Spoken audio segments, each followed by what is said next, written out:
C ao quadrado começa muito antes de Einstein, com a descoberta de E, energia.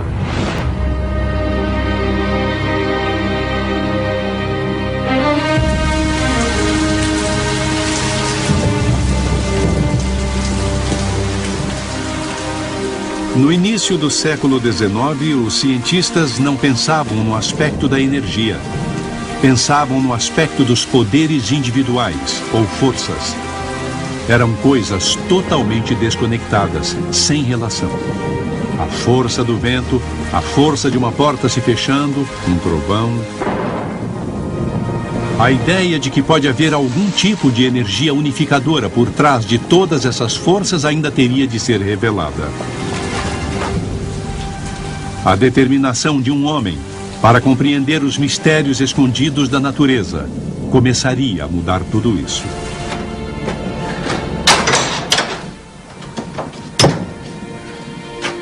O jovem Michael Faraday odiava o seu trabalho. Ele era filho de um ferreiro inculto, que teve a sorte de se tornar aprendiz de encadernador.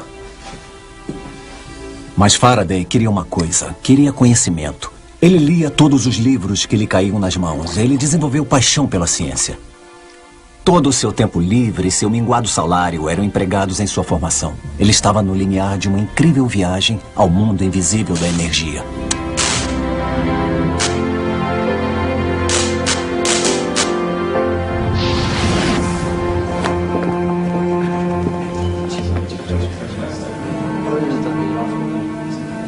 Faraday tinha impressionado um dos fregueses do seu chefe e foi recompensado com um ingresso que mudaria sua vida. Com licença, por favor. Estranho, eu não sabia o que fazer. Posso passar, por favor?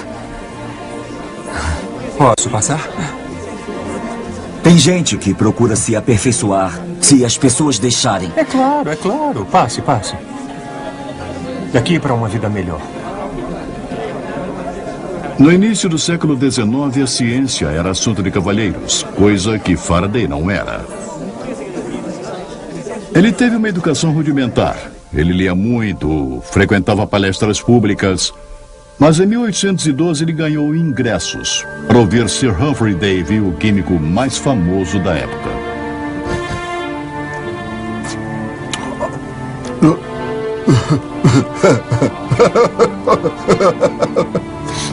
Os cientistas do século XIX eram os astros pop da época. Suas palestras eram muito populares. Ingressos eram difíceis de se conseguir. E Davy divertia-se com sua posição. Estão esperando. Eu sei. Ele também era o maior adepto da última moda, óxido nitroso ou gás hilariante. Ele dizia que tinha todos os benefícios do álcool sem a ressaca. Eletricidade, senhoras e senhores. Uma força misteriosa que pode desvendar a confusa mistura de substâncias interligadas que nos cercam e produzem elementos puros. Puros? Como fazemos isso? Davy era um cientista de primeira ordem. Contudo, muitos chegaram a dizer que sua maior descoberta foi Michael Faraday.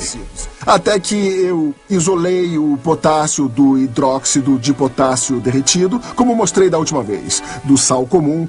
Aquele mesmo metal. Faraday pode não ter nascido um cavalheiro, mas ele não ia permitir que a barreira de classes o impedisse de seguir carreira na ciência. Ele trabalhava noites a fio para transformar suas anotações de palestras em um livro para seu novo herói. Deus, ajude-me a pensar somente nos outros. A ser útil para a humanidade. Ajude-me a ser parte do grande círculo que é seu trabalho e amor. Deus, eu sou seu servo.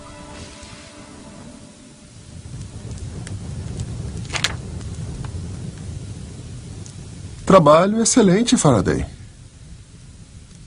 Então, o que pretende fazer da sua vida?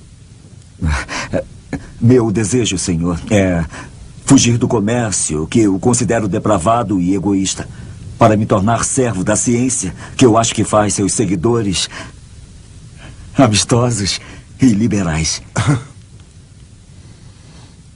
É mesmo? Bom, vou deixar que a experiência de alguns anos lhe mostre a verdade. Eu não tenho nada no momento. Eu lhe mando um bilhete se surgir alguma coisa.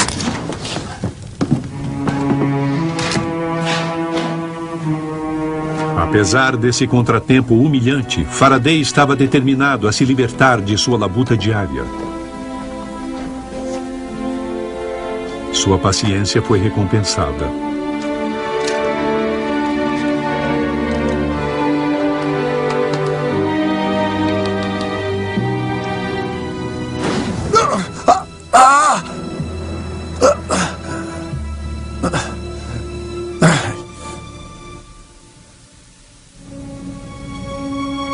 Newman, apresento-lhe o Sr. Michael Faraday. Ele vai ser meu ajudante enquanto me recupero. Ele me garante que é cristão. Talvez com Deus e Faraday no comando dos produtos químicos, você e eu possamos trabalhar em segurança. Obrigado, professor David. Bem-vindo, Faraday. Obrigado. E obrigado, Sr. Humphrey. Atenção em seu trabalho. Faça o que lhe disserem e ficará tudo bem, Faraday.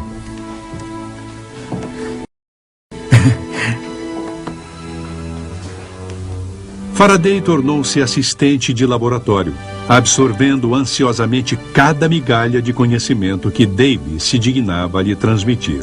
Mas com o tempo, o discípulo superaria o mestre. O grande entusiasmo do dia era a eletricidade. Outra carga, Newman. A bateria acabava de ser inventada e se faziam todos os tipos de experiências. Mas ninguém compreendia realmente o que era essa força estranha da eletricidade. A elite acadêmica da época pensava que a eletricidade era como um fluido que forçava a sua passagem por um tubo. Mas em 1821, um pesquisador dinamarquês mostrou que quando você passa uma corrente elétrica através de um fio e coloca um ímã perto dela, ela desvia a agulha em ângulos retos. Essa foi a primeira vez que pesquisadores viram a eletricidade afetar um ímã. O primeiro vislumbre de duas forças que anteriormente eram vistas como totalmente separadas, agora se uniram de uma forma inexplicável. Faraday, venha ver isso. Você é o raio de luz por aqui. Quem sabe consegue resolver. Orsted relatou uma descoberta incrível. Estamos reproduzindo. Vamos experimentar o ímã do outro lado. Nossa, isso é incrível! Mas se a força elétrica está fluindo pelo fio, por que a agulha não se move na mesma direção paralela ao fio? Pois é. Vamos tentar mover todo o aparato.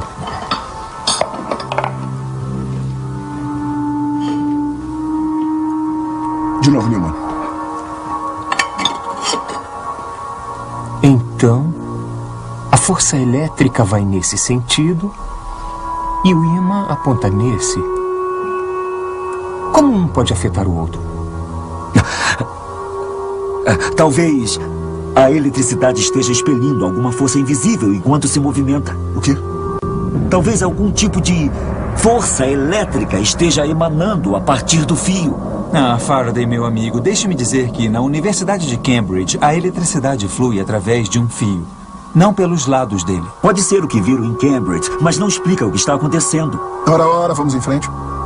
Vamos colocar o ímã debaixo do fio. Porque o ímã se movia em ângulos retos, porque a eletricidade afetava o ímã, deixou Davy e muitos outros perplexos. E celebramos o casamento de Michael e Sarah. Contudo, para Faraday, o problema tornou-se uma obsessão. Era uma fascinação inspirada por sua religião. Para ele, o problema era uma forma de compreender os mistérios secretos de Deus.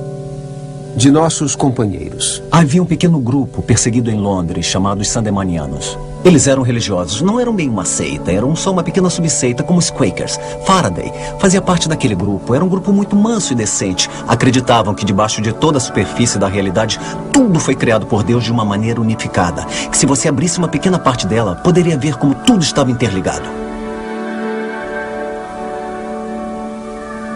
Michael Faraday era uma pessoa que, como Einstein, pensava através de imagens. Faraday era diferente de todos. Ele tinha uma propensão para compreender suas experiências, para compreender o que realmente estava acontecendo dentro delas. Ao colocar um ímã metodicamente em volta de um fio eletrificado, Faraday começou a observar um padrão.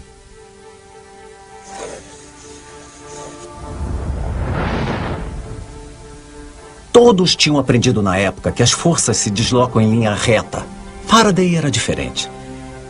Ele imaginou que linhas invisíveis de força fluíam em volta do fio elétrico.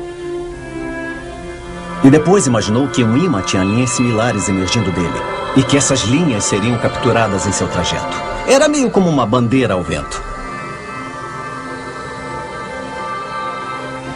Mas o grande lance da imaginação de Faraday foi transformar a experiência em sua essência. Em vez de um fio eletrificado mover uma agulha de ímã, ele pensou se conseguiria fazer um ímã estático mover um fio. Eu nunca ouvi assim, Faraday. Você parece uma criança feliz. Eu estou tremendo, Newman. Por dentro, estou tremendo.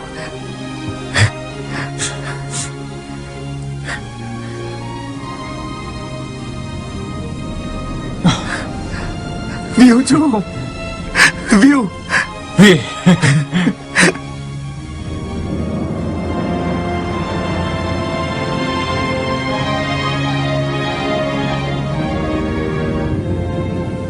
Essa foi a experiência do século. Foi a invenção do motor elétrico. Aumentam-se os ímãs e fios até um tamanho bem grande. Prende-se pesos neles e eles são arrastados. Mas o que é quase mais importante é que ele inventou um novo tipo de física. Embora na época não tenha percebido, Faraday também tinha acabado de demonstrar um princípio abrangente. Os produtos químicos da bateria tinham sido transformados em eletricidade no fio, que tinha se combinado com um ímã para produzir movimento. Por trás de todas essas várias forças havia uma energia comum.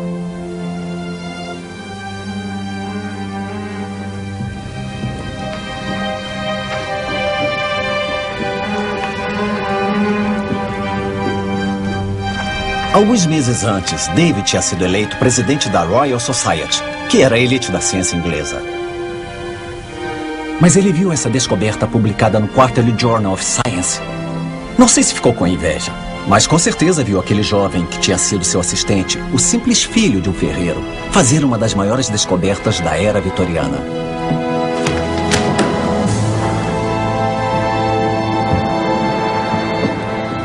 Dave acusa Faraday de plagiar trabalho semelhante de outro cientista britânico famoso, William Wollaston. Então, Faraday, o que o Wollaston acha disso tudo? Ele me escreveu e me garante que não se ofendeu e que reconhece que o que eu publiquei foi trabalho todo meu. Claro, claro. O Dave está sendo idiota. Mas será que o Dave vai retirar sua alegação? Infelizmente não. Na verdade, ele ainda se opõe a que você seja eleito membro da sociedade. É mesmo? E o que você acha?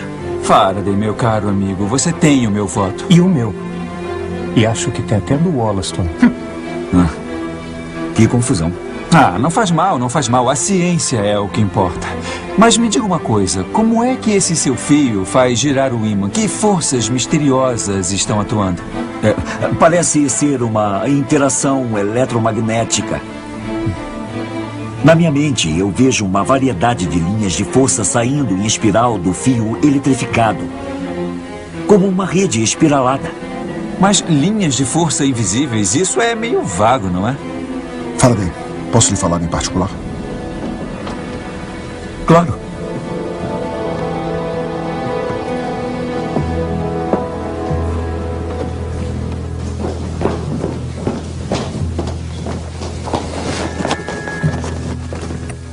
Escute, Faraday, vamos parar com essa besteira.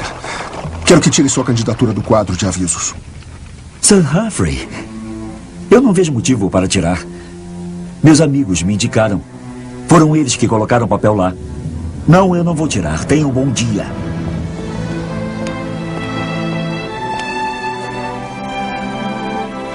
Faraday foi eleito para a Royal Society. Dave morreu 5 anos depois, vítima de suas muitas inalações de gases. Com o tempo, o mundo de forças invisíveis de Faraday levaria a uma nova compreensão da energia. Ele tinha dado início ao que Einstein chamaria de a Grande Revolução.